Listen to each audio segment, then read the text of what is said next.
गुरुर्ब्रह्मा गुरुर्विष्णू गुरुर्देव महेश्वरा गुरुर्साक्षात् परब्रह्म तस्मै श्री गुरुवे नमः।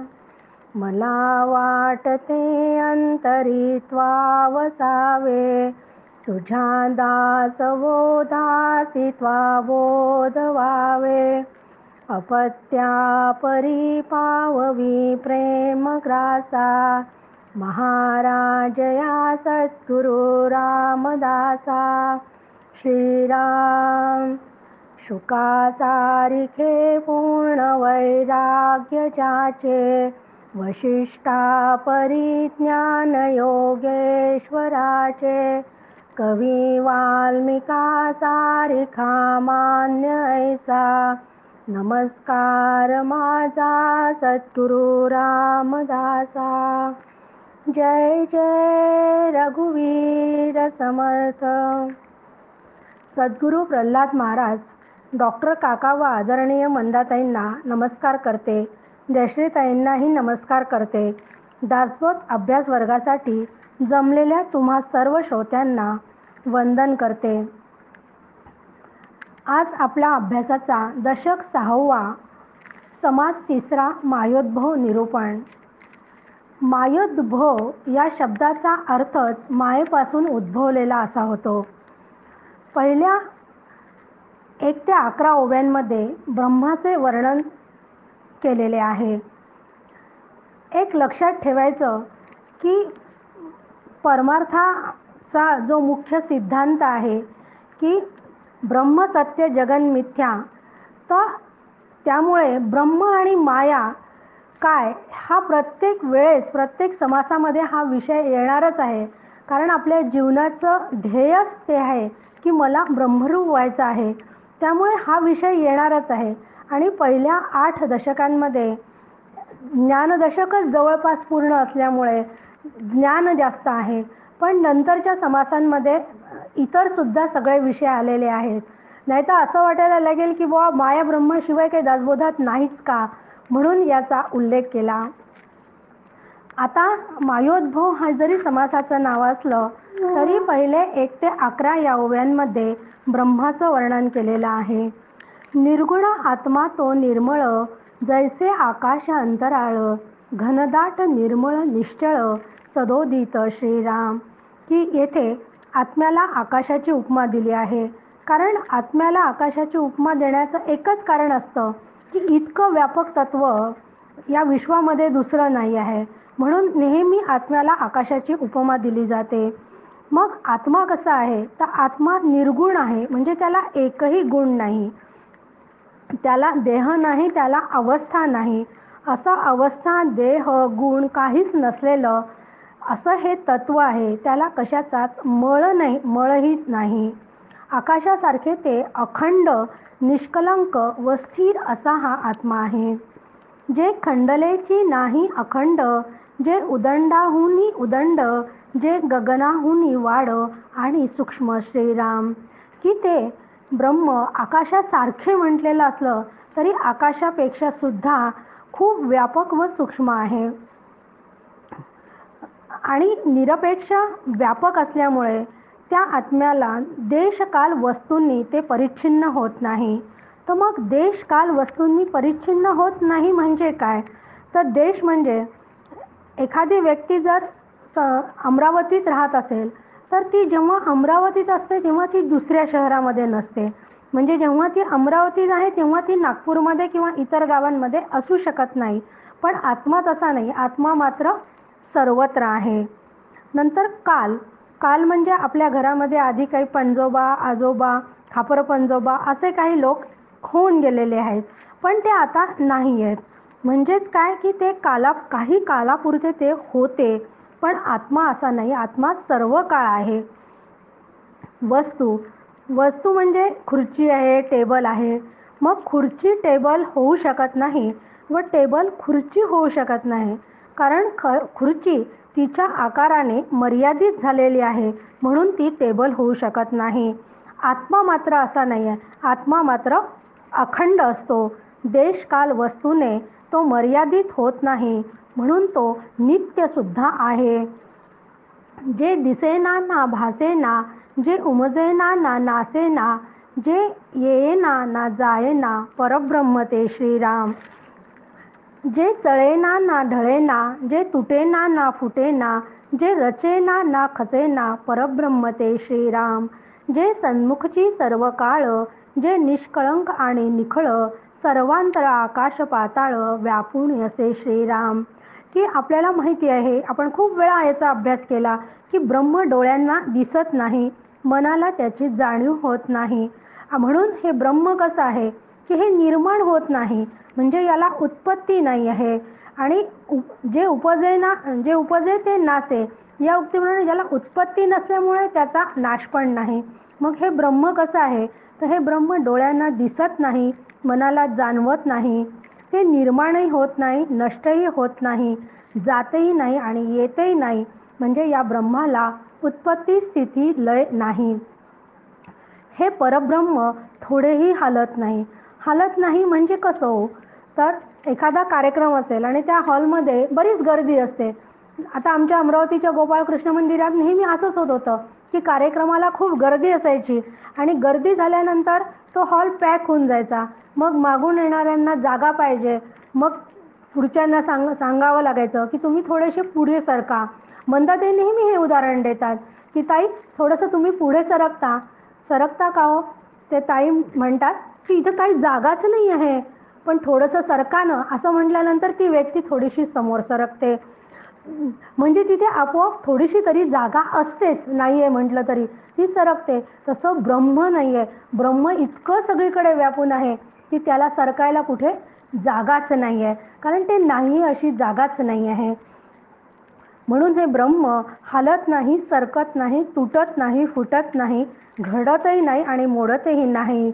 आणि असं हे परब्रह्म आपल्या दाही दिशांना भरूनच आहे. मग हे ब्रह्म आकाशातही आहे आणि पातळातही आहे. जिकडे पाहावे तिकडे एका ब्रह्म वाचून दुसरं काहीच नाही. अविनाश ते ब्रह्म निर्गुण, नासे ते माया सगुण, सगुण आणि निर्गुण कालवले श्रीराम. की निर्गुण ब्रह्म कसं आहे, तर ते अविनाशी सत आहे आणि माया विनाशशील आहे, असत आहे, नाशवंत आहे. त्या ब्रह्म व मायेचा दृश्य जगतात जणू काही संगम झाला आहे, असं या ओवीत समर्थ सांगत आहेत. या कर्दमाचा विचार करू जाणता योगेश्वर, जैसे क्षीर आणि नीर राजहंस निवडती श्रीराम. की ब्रह्म अधिष्ठान रूपाने सर्वांना व्यापून आहेत. काल आपण अधिष्ठान म्हणजे काय याचा अभ्यास केला होता, की ब्रह्म हे अधिष्ठान आहे आणि त्यावर आपल्याला हे जगत भासत आहे. मग ब्रह्म हे अधिष्ठान रूपाने संपूर्ण विश्वाला व्यापून आहे. पण नाम आणि रूपामुळे, जगतातील नाम आणि रूपामुळे ते वेगळे असल्यासारखे वाटते. की असा जो नामरूपामुळे जो कर्दम तयार झाला आहे, कर्दम याचा अर्थ चिखल किंवा कालवणे आहे, तर तो कर्दम जो झाला आहे तो फक्त ज्ञानी आणि अनुभवी लोकच जाणू शकतात. की ज्याप्रमाणे दूध आणि पाणी एकत्र आलं तर ते पाणी वेगळं फक्त राजहंसालाच करता येते, ही त्याच्याच जवळ कला असते. त्याप्रमाणे ज्ञानी माणसांना अचेतन जगत पंचमहाभूतांचे असल्याने ते अशुद्ध असून त्यात चेतन आत्मा व्यापून राहतो. असं अचेतन याचे ज्ञान असते आणि असं अचेतन नेहमी अनित्य असते आणि चेतन तत्व नित्य असते. म्हणून नित्य अनित्य विवेक समजावून घेतल्यावर हे लक्षात येते. उसामध्ये घेईजे रस, 9वी ओवी. उसामध्ये घेईजे रस, येर ते सांडीचे बाकस, तैसा जगामध्ये जगदीश, विवेके ओळखावा श्रीराम.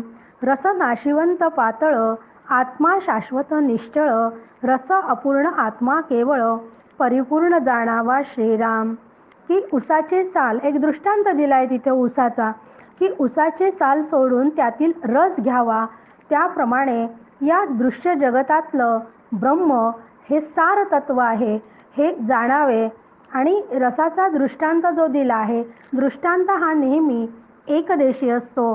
म्हणजे तो मर्यादित असतो, मर्यादित अर्थानेच तो घेतला जात असतो. कारण रस कसा आहे पण शेवटी की रस पातळ असून नंतर तो कुचतो. मात्र आत्मा कसा आहे, रूपरहित असून तो निर्विकार आहे, त्याला एकही विकार नाही आहे. तिथं नाशवंताचा प्रश्नच येत नाही विकार नसल्यामुळे. आणि रसाचे अस्तित्व उसावर अवलंबून असते म्हणून तो अपूर्ण आहे. परंतु आत्मा हा कोणावरही अवलंबून नाही, तो निरालंब आहे, म्हणजे त्याला कोणाच्याच आधाराची गरज नाही. असा दृश्य जगतावर त्याचे असणे अवलंबून नाही, म्हणून आपण पूर्णमिदम असा शब्द त्याच्यासाठी वापरतो.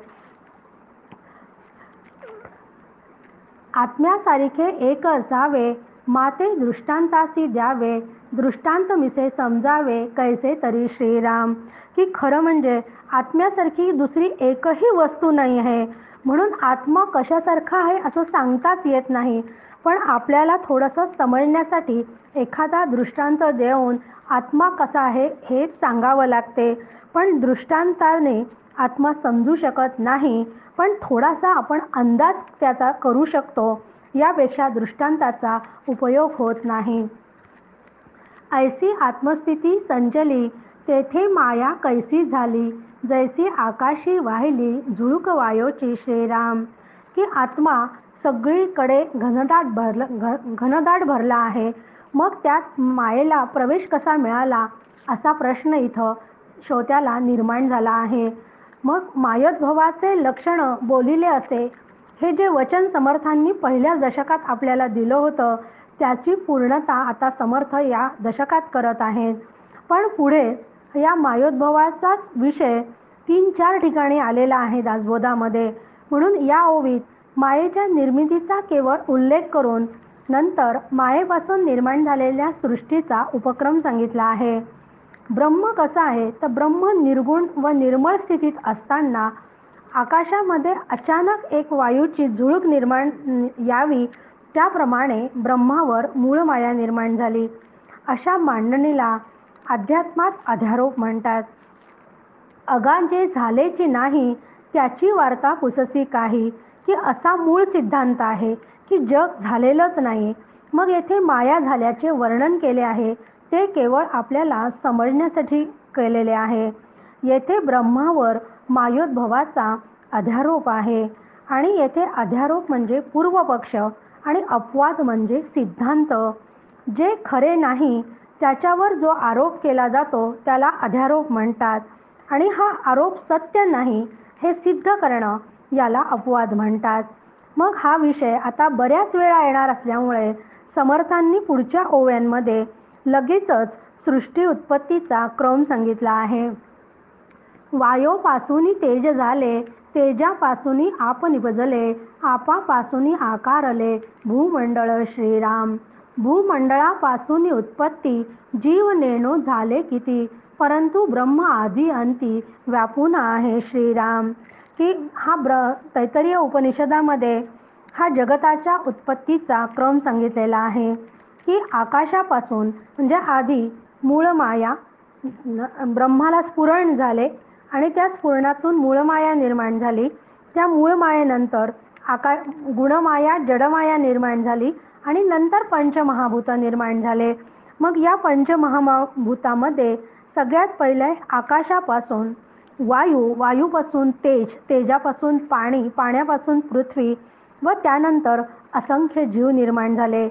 परंतु ब्रह्म मात्र उत्पत्तीपूर्वी, उत्पत्तीकाली व प्रलयानंतरही असतेच असते आहे, म्हणून त्याला त्रिकालाबाधित म्हणतात. जे जे काही निर्माण झाले ते ते अवघेची नाचले, परी मुळी ब्रह्म ते संचले, जैसे तैसे श्रीराम. की आता 15 ते 36 या ओव्यांमध्ये आत्मा सत्य असून त्या व्यतिरिक्त सर्व काही माईक, अनित्य व भ्रमरूप असते हेच परोपरीने सांगितले आहे. 15व्या ओवीत समर्थ आपल्याला सांगत आहे की जे जे काही निर्माण झाले म्हणजे जे जे काही उत्पन्न झाले त्याला नाश असतो. मग आपण घरात रोज जे अन्न शिजवतो ते अन्न लगेच रात्री, सकाळी एकदा शिजवलं की ते रात्री अन्न शिळ होते आणि दुसऱ्या दिवशी ते खराब होते. म्हणजे एक दिवस सकाळी शिजवलेलं अन्नसुद्धा कसं आहे, नाशिवंत आहे. आपल्या घरात फर्निचर आहे. फर्निचरचं आयुष्य इतर गोष्टींपेक्षा जास्त असते. फार तर फार 15-20 वर्ष असते. म्हणजे 15-20 वर्ष आपल्या घरातला टेबल असो, कॉट असो, हे जे सगळं फर्निचर आहे याचं आयुष्य फार तर फार 15-20 वर्ष असतं. त्यानंतर त्याचा नाश ठरलेलाच आहे. मग आपण ज्या घरामध्ये राहतो त्या घराचा सुद्धा नाश होणार आहे. कारण त्या घराची निर्मिती केल्यानंतर ते सुद्धा 25-30 वर्ष टिकते. त्यानंतर ते सुद्धा एक तर पाडवून बांधावं लागते नवीन, किंवा ते पडते. तुम्ही पाडलं नाही तर ते पडते आणि गव्हर्नमेंटचे पण रूल असतात की त्याला पाडावंच लागते. मग आपण ज्या घरात राहतो त्या घरात राहणारा हा देहसुद्धा कसा आहे, तो सुद्धा नाशवंत आहे. पण माझ्यापर्यंत येऊन ठेपलं की आपल्याला ते नकोसं वाटते.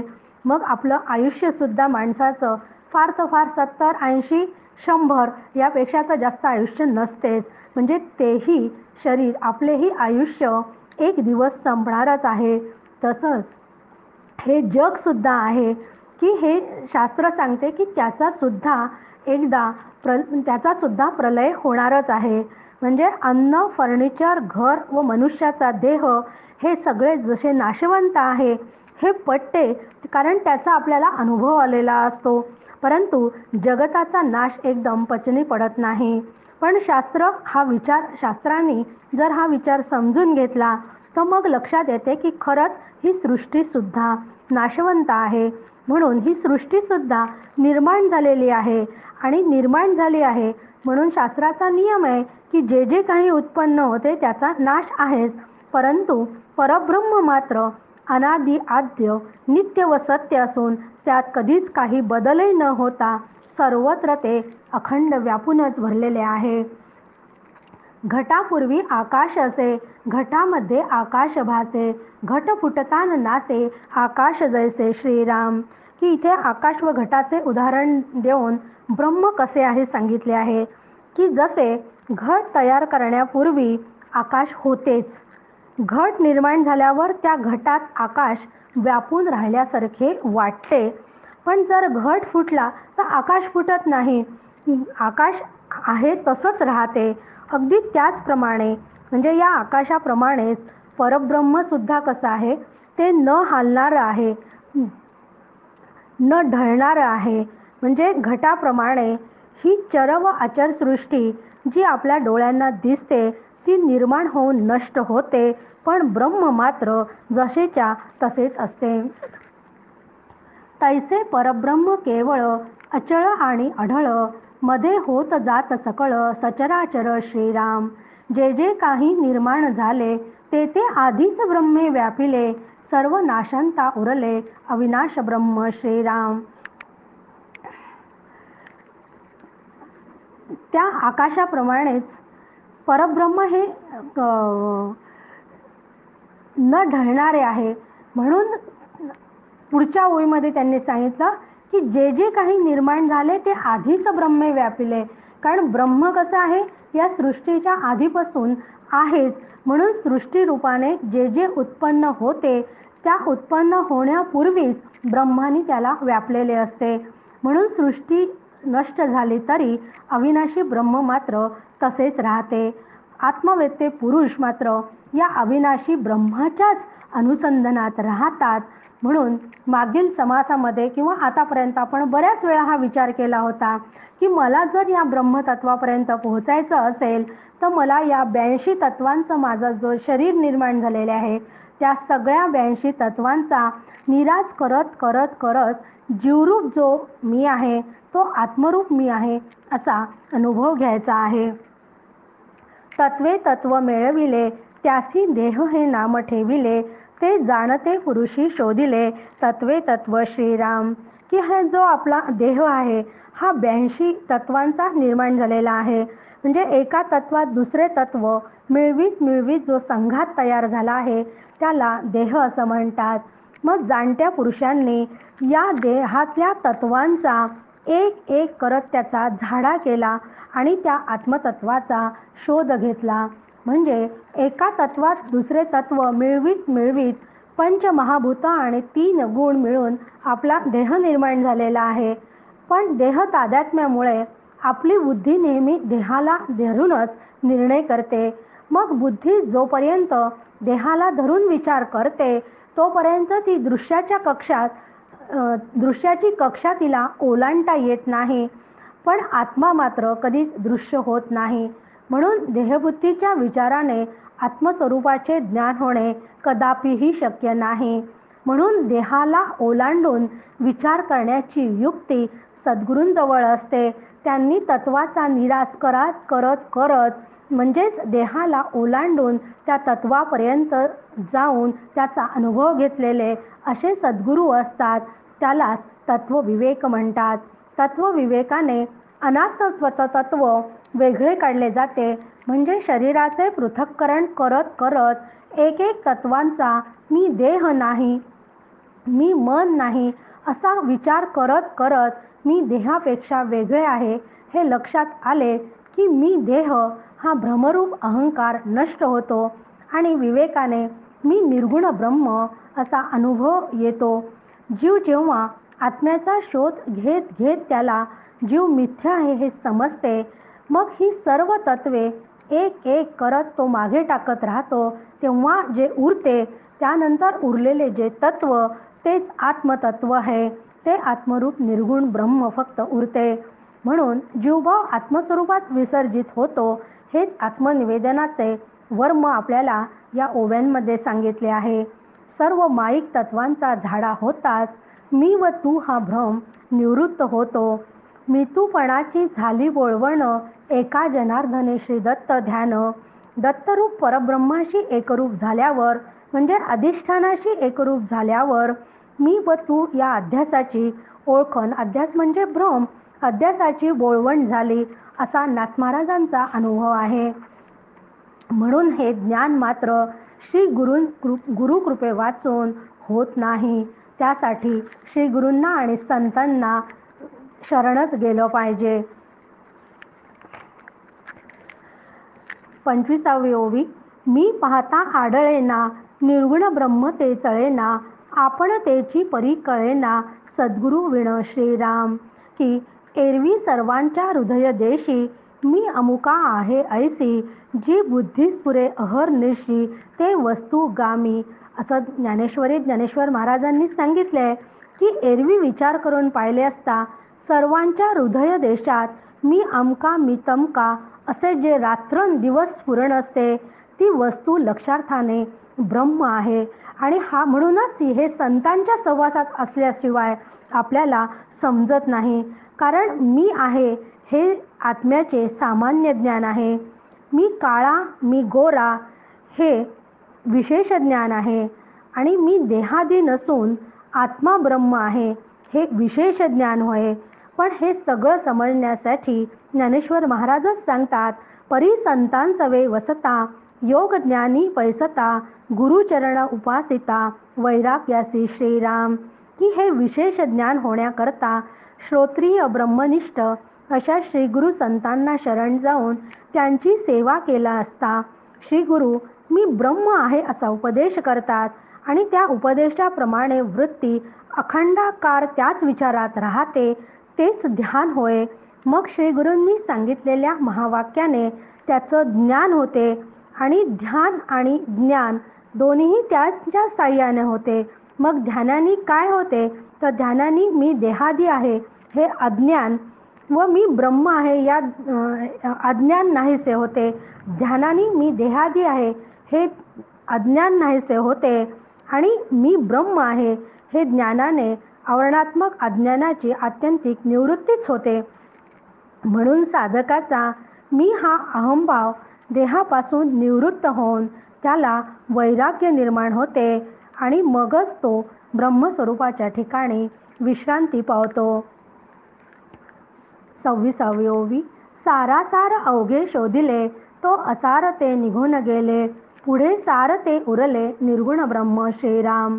आधी ब्रह्म निरूपले तेची सकळामध्ये व्यापले, सकळ अवघेची नासले उरले ते केवळ ब्रह्म श्रीराम. होता विवेके संवार, तेथे निवडे सारासार, आपला आपणासी विचार, ठाई पडे श्रीराम. म्हणून साधकाने लक्षात ठेवायचे की आपण मागच्या समासामध्ये रज्जू सर्पाचं उदाहरण घेतलं होतं की जेव्हा मला इथे साप नसून रज्जू आहे हे ज्ञान होते, म्हणजे इथे साप नसून दोरी आहे हे लक्षात येते, त्यावेळेस सापाचा निराश होऊन फक्त दोरी आपल्याला शिल्लक राहते. कारण हे आपण सविस्तर मागच्या समासामध्ये उदाहरण घेतलं होतं रज्जूसर्पाची. तिथे एक दोरी पडलेली आहे, पण मग त्यावर मला साप असल्याचा भ्रम झाला होता आणि जेव्हा त्यावर बॅटरीचा प्रकाश टाकला आणि ही दोरी आहे समजलं, तेव्हा भ्रम निघून गेला. म्हणजे जिथं मला साप दिसत होता त्या सापाचा निराश होऊन तिथे फक्त आता दोरी शिल्लक राहते. त्याप्रमाणे दृश्य जगतातला जे जे काही मला सगळं डोळ्यांना दिसते तो सगळा अनात्म असार गोष्टींचा निराश केला की फक्त सार म्हणजे आत्मरूप ब्रह्मच शिल्लक राहते. म्हणजे तत्वांचा निराश करणे म्हणजेच काय की अहंकार रूपी मीचा म्हणजे अज्ञानाचा निराश झाला की जे काही उरते तेच आत्मा होय आणि तोच मी आहे या निश्चयाने आत्मनिवेदनाचा अनुभव येतो. मग आत्मानुभव होताच देव व जीवरूप भक्त यांचे जणू काही ऐक्य होते. हीच आत्मनिवेदन भक्तीच पुन्हा समर्थांनी या ओव्यांमध्ये आपल्याला सांगितले आहे. म्हणून उपासक आतापर्यंत जो विभक्तपणा सोडून तो खरा उपासक खरा भक्त झाला आहे. 33वी ओवी. निर्गुणासी नाही जन्म मरण, निर्गुणासी नाही पाप पुण्य, निर्गुणी अनन्य होता आपण, मुक्त झाला श्रीराम. की प्रत्येक माणसाच्या अंतर्यामी आत्मरूपाने विलसणारं जे ब्रह्मतत्व आहे, म्हणजे मी ब्रह्मस्वरूपच आहे, ती जगाची उत्पत्ती स्थिती लय यांचा तो साक्षी आहे. तो कधीही उत्पन्न होत नाही व तो नष्टही होत नाही, म्हणून तो जन्मालाही येत नाही आणि जन्माला न आल्यामुळे त्याला मरणही नाही. जन्म नाही म्हणून त्याला पापपुण्याचाही प्रश्नच नाही, म्हणून सुखदुःखाचाही प्रश्न नाही. असा हा आत्म्याशी जीव जेव्हा एकरूप झाला की तो मुक्त होतो. तत्वी वेटाळून घेतला, प्राणी संशय गुंडाळला, आपणासी आपण भुलला, कोहम म्हणे श्रीराम. तत्वी गुंतला म्हणे कोहम, विवेक पाहता म्हणे सोहम, अनन्य होता अहम सोहम, मावळली श्रीराम. या उपरी उर्वरित तेची स्वरूप संत, देही असोनी देहातीत, जाणीचे ऐसे श्रीराम. की अष्टधा प्रकृतीशी म्हणजे जीवाशी तादात्म्याने राहिलेले जीवात्मा खऱ्या स्वरूपाला विसरतो आणि स्वतःचे खरे स्वरूप विसरल्यावर त्याला प्रश्न पडतो की मग मी कोण आहे. मग त्यावेळी काहीतरी पूर्वपुण्य केलेलं असतं आणि पूर्वसुकृत उदयाला येते आणि मग त्याला खऱ्या मीची ओळख व्हावी असं त्याला वाटायला लागते. तेव्हा तो संत आणि श्री गुरूंजवळ जातो. तेव्हा संतांच्या सहवासात येतो. संत त्याला उपदेश करतात, सोहमसारखी साधना करतात आणि अशी सोहमसारखी साधना करून महाकारण शरीराच्या पलीकडे असलेला आत्मरूप तत्व तो जाणतो. अशा विवेकाची प्राप्ती झाल्यावर मी ब्रह्म असा त्याचा निश्चय होतो व तोच हा निश्चय झाला की त्याला सहजता येते आणि त्या सहजतेने तोच ब्रह्मरूप होतो. ब्रह्मरूप होताच मी व मी ब्रह्म या दोन्हीही भावना मावळून जातात. मग अशा आत्मस्थिती लाभलेला देह असूनही देहातील अवस्थेत राहतो. देह असूनही तो मुक्त जीव देहापासून अलिप्त राहतो हे लक्षात घ्यावे आणि तोच जीवनमुक्त आहे. 37व्या ओवीमध्ये समर्थ आपल्याला या समासाचा शेवट करताना सांगत आहेत. संदेह वृत्ती ते न भंगे, म्हणून बोललेची बोलावे लागे, आम्हासी हे घडले प्रसंगे, श्रोती क्षमा करावे श्रीराम. की मला लक्षात येते आहे की माझ्या लेखनामध्ये तोच विषय पुन्हा पुन्हा येतो आहे आणि तो मांडला जात आहे याची समर्थांना चांगलीच कल्पना आहे. पण कितीही सांगितले तरी श्रोत्यांचा संदेह जात नाही. कारण हा संदेह जात नाही याचं एकच कारण आहे की अनेक जन्मांचे जुने संस्कार इतके देहाला धरून असतात की त्याचे नष्ट लवकर होत नाही.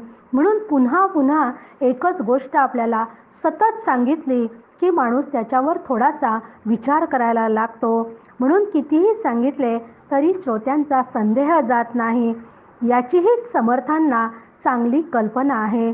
पण श्रोत्यांच्या जन्मोजन्मीचा भ्रम लवकर जात नसल्यामुळे मला पुन्हा पुन्हा तेच तेच सांगावे लागते. याबद्दल मला क्षमा करावी. किती संत कृपाळू आणि दयाळू आहे तो. आपल्यासारख्या तरतोन बुडोन द्यावे अशी काळजी असल्यामुळे हे संत किती आपल्यासाठी काकुळतेने आपल्याला सांगतात आहे. इतकं सगळं तत्वज्ञान सांगून शेवटी आपल्यालाच पुन्हा पुन्हा आपल्याचसाठी सांगतात आहे आणि शिवाय तरीही आपलीच क्षमा मागतात आहे. म्हणूनच ते संत पदाला पोहोचलेले असतात. म्हणून क्षमा मागूनच समर्थांनी या समासाचा शेवट केला आहे. जय जय रघुवीर समर्थ. यानंतर दशक 6वा समास 4 ब्रह्मपावन निरूपण. आता मायोद्भव समास सांगितल्यानंतर समर्थांनी पुन्हा ब्रह्मपावन निरूपण सांगितलं आहे. आपण जर थोडासा आपल्या आयुष्याचा विचार केला तर लक्षात येते की माणसाचे आयुष्य साधारणपणे 100 वर्षाचे धरतात आणि ज्या जगतात हा मनुष्य आपले जीवन घालवत असतो किंवा राहत असतो त्याचे आयुष्य किती हे मात्र त्या जगताचं आयुष्य किती हे मात्र कोणालाही सांगता येत नाही. त्याचं आयुष्य किती याचा जरी अंदाज नसला तरी त्या जगताचा सुद्धा प्रलय होतो असं शास्त्र आपल्याला वारंवार सांगते. विश्वाच्या या रचनेमध्ये जडद्रव्य, चेतनशक्ती, मन, बुद्धी याचा अंतर्भाव आहे. त्यात जडद्रव्याचे प्रमाण सर्वात अधिक असते. म्हणून विश्वाचा आरंभ केव्हा झाला हे सांगणे मानवी बुद्धीला शक्य नाही. पण ज्या द्रव्यामधून हे विश्व साकारले आहे त्याला मात्र बहिरंग व अंतरंग असलेच पाहिजे. मग बहिरंग म्हणजे काय की त्याचे भौतिक स्वरूप आणि अंतरंग म्हणजे चेतन स्वरूप. मग या भौतिक अंगातून जडद्रव्य जे तयार झाले तेच अपारपणे विश्वभर पसरलेले आहे. हे विश्व म्हणजेच भौतिक स्वरूप बहिरंग आहे. मग या विश्वामध्ये अनेक सूर्यमाला आहेत. त्यापैकी अनेक सूर्यमालांपैकी या विश्वात छोटेसे स्थान म्हणजे ही पृथ्वी होय. विश्वातील या जडद्रव्यामध्ये सचेतन होण्यास आणि सचेतनाला क्रमाक्रमाने माशापासून ते माणसांपर्यंत उत्क्रांती होण्यास अक्षरशः लक्षावधी वर्ष लागली आहेत. आणि पृथ्वीवर या अक्षरशः वर्ष लागलेली असते. म्हणून आपण म्हणतो की मानवाची उत्क्रांती किती हळूहळू झालेली आहे. आधी मानवाचं सुद्धा वर्णन आपण अनेक पुस्तकांमध्ये वाचलेलं असतं. तर या उत्क्रांतीला किती वर्ष लागल्यानंतर आत्ता आपल्याला दिसतोय असा मानव तयार झालेला आहे. म्हणून पृथ्वीवरील केवळ मानवाचा इतिहास हाच अतिशय जुना आहे. आणि ही संकल्पनाच या समासामध्ये समर्थांनी मांडली आहे. कृत, त्रेता, द्वापार आणि कली अशी 4 युगे आहेत. उत्पत्ती, स्थिती, लय या चक्राकार गतीने ती सारखी फिरत असतात. अशा या विश्वरचनेतील 4ही युगांचे कालखंड किती आहेत हे पहिल्या 1 ते 8 ओव्यांमध्ये समर्थांनी सांगितले आहे. कृतयुग 17,28,000, त्रेतायुग 12,96,000, द्वापार 8,64,000. आता कलियुग आहे का श्रीराम. की पहिल्या 5 ओव्यांमध्ये समर्थांनी वर्णन केलं आहे की पुराणांमध्ये जे 4 युग सांगितलेले आहेत त्यातील कृतयुग हे 17,28,000 वर्ष असते. त्रेतायुग 12,96,000 वर्ष आहे. तर द्वापार 8,64,000 आहेत. आणि कलियुग जे आहे म्हणजे आत्ता जे युग चालू आहे ते कलियुग आहे. ते 4,32,000 वर्ष आहे. अशी ही 4ही युगे 1000 वेळा पुन्हा पुन्हा झाली की तो सर्व काळ मिळून ब्रह्मदेवाचा एक दिवस होतो. आणि ब्रह्मदेवाचे 1000 दिवस मिळून विष्णूची एक घटका होते आणि विष्णूच्या 1000 घटका मिळून ईश्वराचा एक पळ होतो आणि ईश्वराचे 1000 पळ मिळून आदिशक्तीचा अर्धा पळ होतो. शास्त्रात ही कालगणना सांगितलेली आहे. 5व्या ओवीत ते सांगतात आहे, ऐसा अनंत शक्ती होती, अनंत रचना होती जाती, तरी अखंड खंडे ना स्थिती, परब्रह्माची श्रीराम. परब्रह्माची कैसी स्थिती, परी हे बोला वयाची रीती, वेदश्रुती नेती नेती, परब्रह्मी श्रीराम. 4,760 इतुकी कलयुगाची रहाटी, उरल्या कलियुगाच्या गोष्टी, ऐसी असे श्रीराम.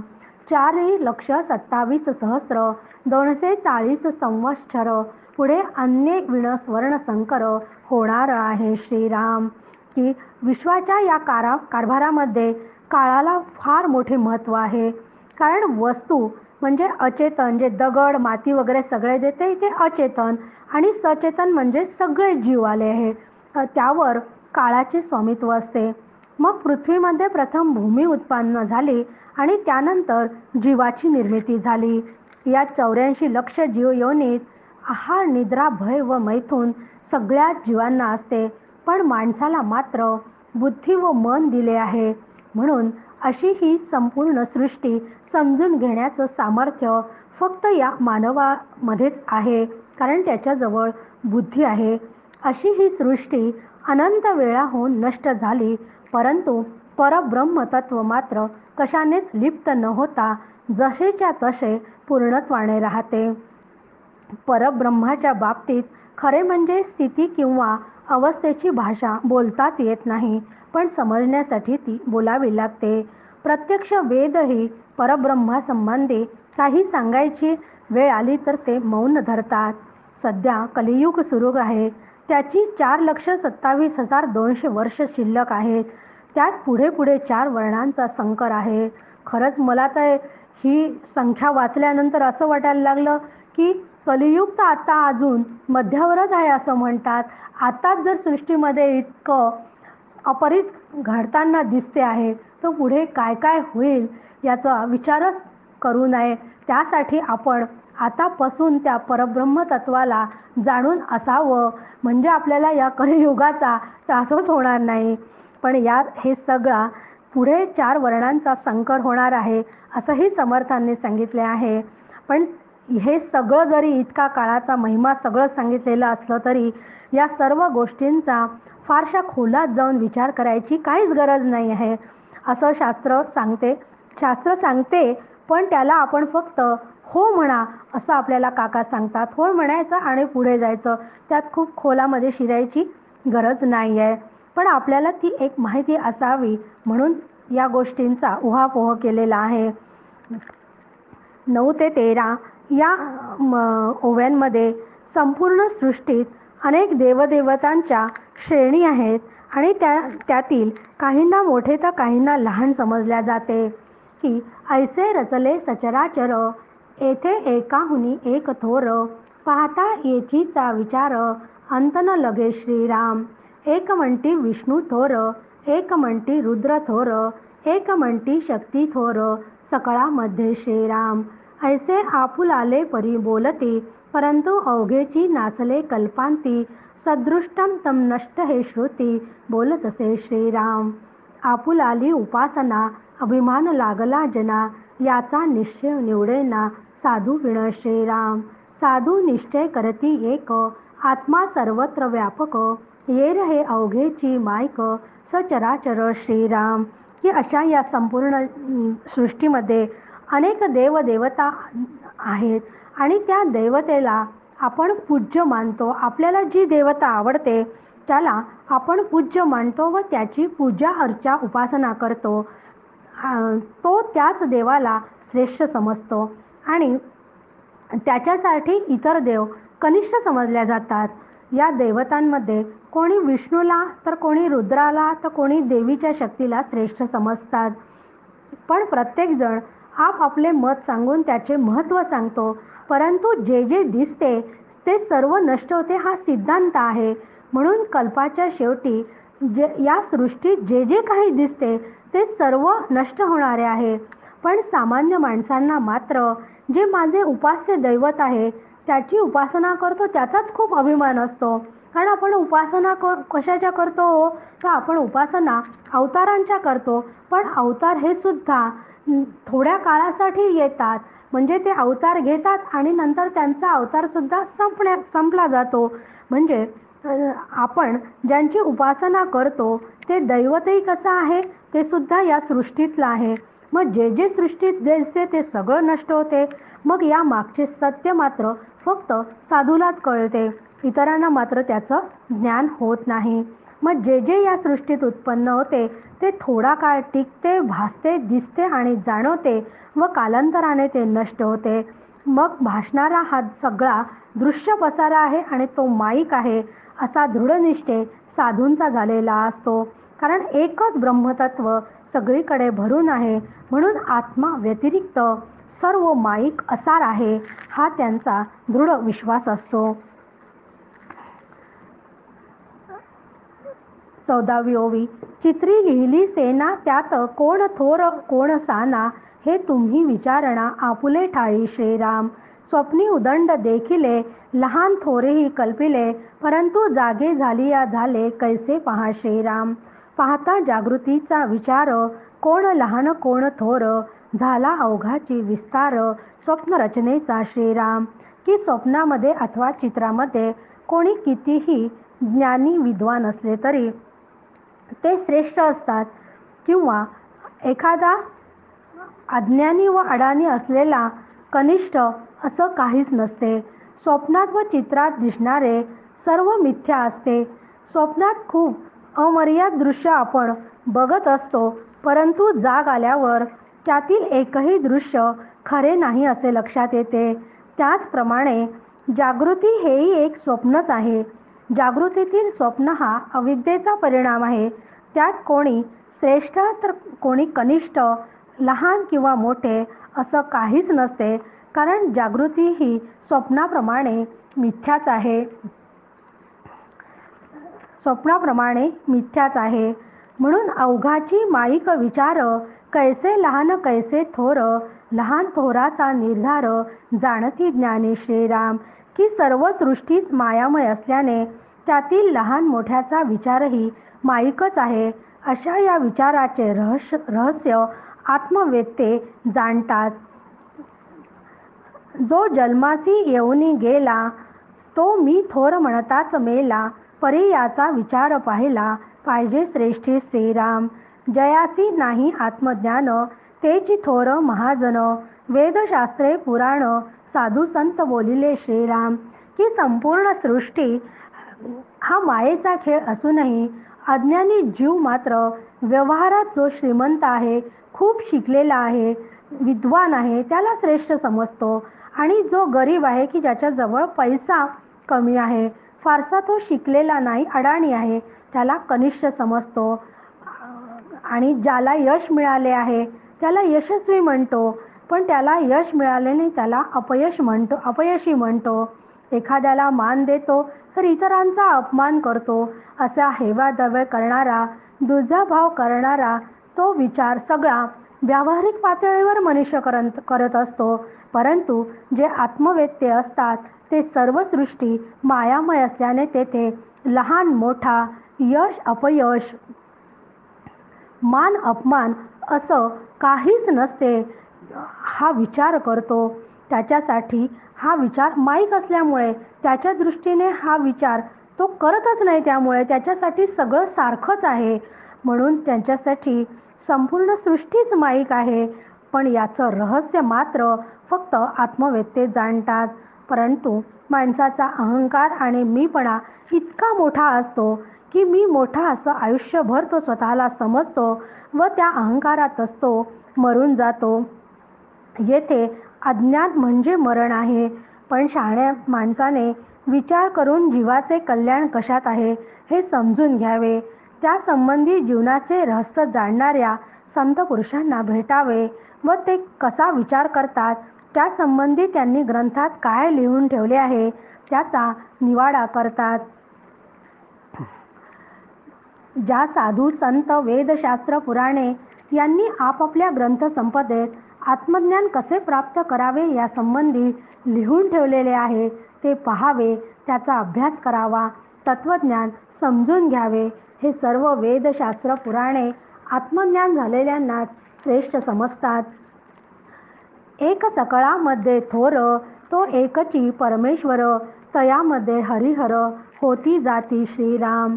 तो निर्गुण निराकार, तेथे नाही उत्पत्ती विस्तार, स्थानमानाचा विचार, एलीकडे श्रीराम.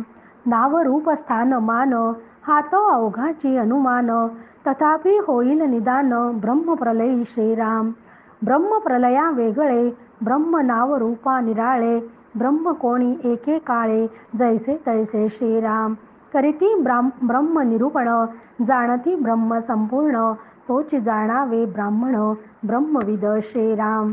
ही एकंदरीत सगळा विचार केल्यावर लक्षात येते की सगळ्यात जास्त श्रेष्ठ काय आहे, तर ते परब्रह्मच सर्वश्रेष्ठ आहे. त्या परब्रह्माला उत्पत्ती स्थिती लय नाही. म्हणून आपण ज्या ब्रह्मा विष्णूंना सर्वश्रेष्ठ आजपर्यंत मानतो आहे ते देखील या भूतलावर अगणित वेळा येतात व जातात. विष्णूचे तर 10 अवतार प्रसिद्ध आहेत. हे अवतारही सृष्टीचेच घटक आहेत. त्या अवतारांचे त्यांचं वास्तव्य कोठे असते, किती काळ ते असतात, हा सगळा विचार हा अलीकडच्या प्रांतातला आहे, म्हणजे दृश्यसृष्टीत आहे. कारण दृश्यसृष्टीच्याही पलीकडे आत्मसृष्टी आहे आणि आत्मसृष्टी नव्हे आत्मतत्व आहे. म्हणून स्थानमानाचा विचार म्हणजे एका विशिष्ट ठिकाणी त्याची व्याप्ती व त्याची महती यांना स्थानमान म्हटले आहे. की नाव, रूप, ठिकाण, आकार या सर्व काल्पनिक गोष्टी आहे आणि या काल्पनिक गोष्टींचा ब्रह्माशी काहीच संबंध नाही. म्हणून काल्पनिक सर्व गोष्टी प्रलयकाली नष्ट होतात. ब्रह्माला प्रलय नाही, त्यापासून तो अलिप्त आहे, कारण त्याला नाव व रूपही नाही. म्हणून जे हे तिन्ही काळातही अबाधित असते, म्हणजे दृश्यसृष्टीच्या पलीकडे असलेले जे ब्रह्मतत्व आहे ते अबाधित असते, तेच ब्रह्म मी आहे याचा जीवाने अनुभव घेण्याचा प्रयत्न करावा. जीव हाच ब्रह्म आहे असा दृढ अपरिवर्तनीय अपरोक्ष अनुभव घेऊन ते ब्रह्म जाणणारे व त्या ब्रह्माचा शास्त्रशुद्ध निरूपण करणारे त्यांनाच ब्राह्मण म्हणावे. केवळ जातीने ब्राह्मण आहे त्याला समर्थ ब्राह्मण म्हणत नाही आहेत, तर ब्राह्मण कुळात जन्माला आले हे त्याला समर्थ ब्राह्मण म्हणत नाही आहेत. तर तो जो ब्राह्मण आत्मज्ञान करून देतो तो प्रत्येक जीव ब्राह्मण आहे हेच तिथे सांगत आहे. म्हणून ज्ञान प्राप्त करणारा हाच ब्राह्मण आहे हे सांगून या समासाचा शेवट समर्थांनी केला आहे. जय जय रघुवीर समर्थ.